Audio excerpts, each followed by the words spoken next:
ആശാരിനെ പേടിപ്പിച്ചോ ഇതല്ല എന്നെ കൊണ്ടിരുന്ന് തെറ്റില്ലോ എന്ന് പറയും. അപ്പം നടന്ന് വേട്ടക്കാരൻ തെറ്റി. വേട്ടക്കാരനോട് ചോദിച്ചു, എൻ്റെ മുട്ട എടുത്ത് തരാതെ പന്നിനെ അമ്പ് കുത്തി പിടിപ്പിച്ചു എന്ന് പറഞ്ഞു. അപ്പൊ വേട്ടക്കാരൻ പറഞ്ഞു, അയ്യോ ഇല്ല ഇല്ല എന്നെ കൊണ്ട് ഇതൊന്നും പറ്റൂല എന്ന് പറഞ്ഞു. അപ്പോൾ വേട്ടക്കാരൻ മാടപ്രാവ് ഇങ്ങനെ വശം വെച്ച് വെളുത്ത് നടന്ന് എല്ലിടെടുത്തെത്തി. എല്ലിനോട് പറഞ്ഞു, എൻ്റെ മുട്ട എടുത്ത് തരാതെ വേടനെ ചേമ്പ് കുത്തി തുറക്കോ? ഇല്ല ഇല്ല എന്നെ കൊണ്ട് ഇതൊന്നും പറ്റൂല എന്ന് പറഞ്ഞു.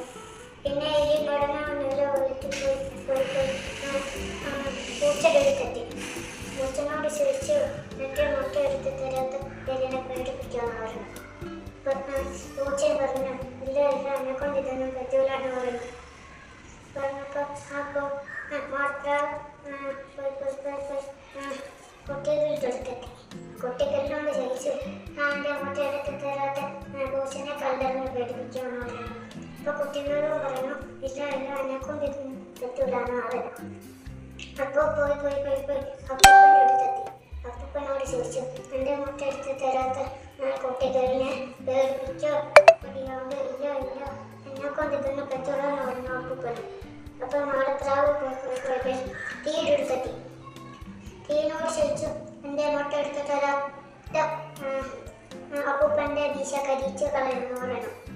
അപ്പം തീയും പറഞ്ഞു, അയ്യോ ഇല്ല ഇല്ല എന്നെ കൊണ്ട് ഇതൊന്നും പറ്റൂല എന്ന് പറഞ്ഞു. പിന്നെ പോയി ആനയുടെ അടുത്തെത്തി.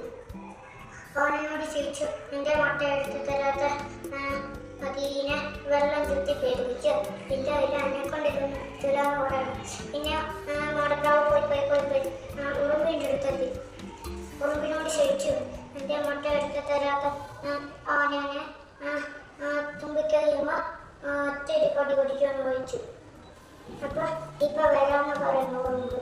അപ്പോൾ ഉറുമ്പ് മാടപ്രാവും പോയി ആനയുടെ തുമ്പിക്കൈ ഒറ്റൊരു കല്ല് വെച്ചു. പിന്നെ ആന പറയണം, അയ്യോ വേണ്ട വേണ്ട ഞാൻ തീൻ്റെ വെള്ളം ചുറ്റി പേടിപ്പിച്ചോളാം പറഞ്ഞു. അപ്പോൾ തീയും പറഞ്ഞു, അയ്യോ വേണ്ട വേണ്ട ഞാൻ അപ്പൂപ്പൻ്റെ മീശ കരിച്ചാളെന്നോളാന്ന് പറയുന്നു. അപ്പോൾ അപ്പൂപ്പനും പറയും, അയ്യോ വേണ്ട വേണ്ട ഞാൻ കുട്ടികളെ വടിയെടുത്ത് പേടിപ്പിച്ചോളാൻ പറഞ്ഞു. അപ്പം കുട്ടികളും പറഞ്ഞു, ഞാൻ പൂച്ചനെ കല്ലെറിഞ്ഞ് പേടിപ്പിച്ചോളാന്ന് പറഞ്ഞു. അപ്പോൾ പോയി പൂച്ചനെ കല്ലെറിഞ്ഞ് പേടിപ്പിക്കാൻ പോയപ്പോൾ പറയുന്നു, അയ്യോ വേണ്ട വേണ്ട ഞാൻ എലിനെ പേടിപ്പിച്ചോളാന്ന് പറയുന്നു. എലിയും പറഞ്ഞു, അയ്യോ വേണ്ട വേണ്ട ഞാൻ വേട്ടക്കാരൻ്റെ വീട്ടിൽ കരണ്ടി തിന്നോളാന്ന് പറയുന്നു. അപ്പോൾ വേട്ടക്കാരും പറയണം, അയ്യോ വേണ്ട വേണ്ട ഞാൻ പന്നീൻ്റെ അമ്പ് കുത്തി പേടിപ്പിച്ചോളാന്ന് പറഞ്ഞു. അപ്പോൾ പന്നി ചോദിച്ചു, അയ്യോ എന്നെ വേണ്ട വേണ്ട ഞാൻ ആശാരിയുടെ ചേമ്പ് കുത്തി കളഞ്ഞോളാന്ന്